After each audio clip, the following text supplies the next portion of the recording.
How's it going, guys? So in this video I'm going to demonstrate sideline loaded hip cars. And if you're watching this, it's because you've probably been consistent with the standing hip cars.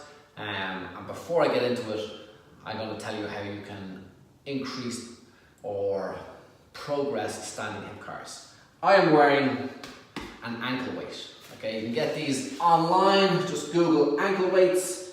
They don't have to be particularly heavy. I think this one is 1 kilo. I have another 2 kilo ones over there. Or you could get inventive, tie something around your foot that's heavy. Okay. As you know, the hip cars are difficult with no weight. Another way we can improve them is or progress them is increasing how much muscular tension we hold throughout the movement. So I would have sent you a video on that also. I am just using a 25 kilogram dumbbell here. It's just something to help me contract my upper body musculature. You could use a kettlebell, or even if you're in a gym, you could hold on to maybe a upright of a squat rack, for example. Or if you're at home, you could hold on to the upright of your stairs, for example. So it's pretty much the same movement as a standing hip car, except when we're lying down, obviously how gravity plays a role, it's going to be more difficult in some areas. Okay, so I'm just going to talk through it.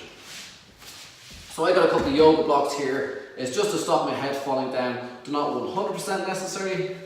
You could use a pillow, or you could just hover your head and use nothing. And I'm in a straight line. Ankle, knee, hip, shoulder. I'm lying in a straight line. If I put my arm straight out, my left or my lower arm straight out, I can grip onto the dumbbell. And I'm going to put my other hand over there. So I'm gripping onto that dumbbell. Again, this is just to help me create muscular tension in my upper body. I'm going to place my head there, and now I'm going to start. I'm going to contract the abs, let that contraction spill down to my legs, squeeze my upper body, so I'm contracting all musculature. I'm going to go at about 70%. We can do this all the way up to 100% in time. Okay, now I'm going to, just like the standing hip car, go into hip flexion, bring my knee up as far as I possibly can, keeping everything else contracted. Hold it here for a second. Keep tension going into abduction. Bring my knee as far back as I possibly can without getting my back involved. Drive up in towards internal rotation, force my heel back as far as I can, and back down, keeping tension everywhere. And reversing, heel up into abduction, knee as high as I can, knee flexion, hold it there, hip flexion, and tension all the way, and go straight back down. And again, rep number 2. Abduct out I should say. Tension everywhere, abs, opposite leg, my left leg is contracted, knee up as far as I can up to hip flexion, into abduction as far as I can, internally rotate, get the heel going back, hip extension, and reverse the movement.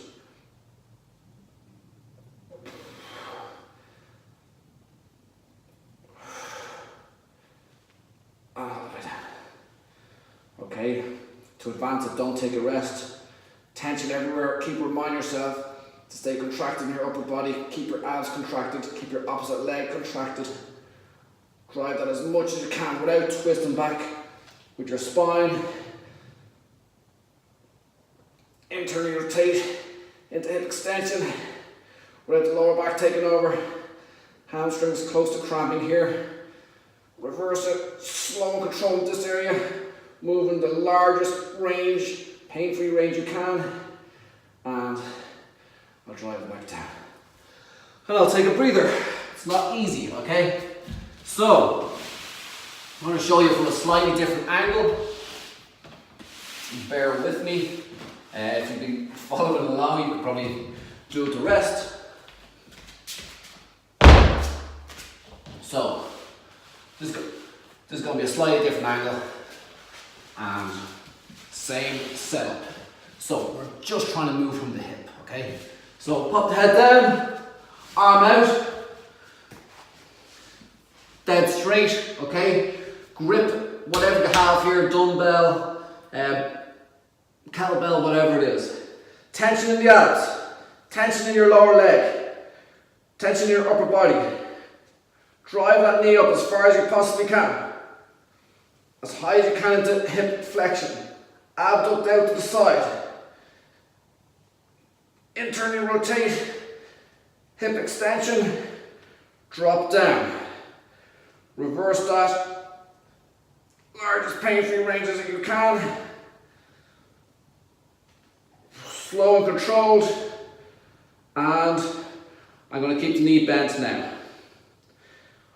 Up into hip flexion, abduct out. This is a sticky bit, internal rotation.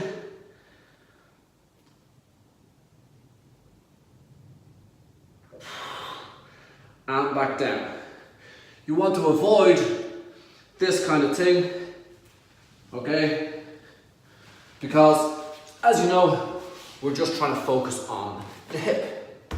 So, reps and sets, that depends on you, be in your program, depends, you'll have a guide, but as you get stronger, you can increase this weight, you can increase the reps, but always focus on quality at the largest pain-free range you can achieve. Also, with regarding the muscular tension, you can increase that. I was going about 70, maybe 80% there. As you get more experience, you'll get better at contracting all your muscles at the same time, and that's a skill that we have to constantly work at, okay? But master tension, that's going to really help you make more mobility gains, okay? Thanks.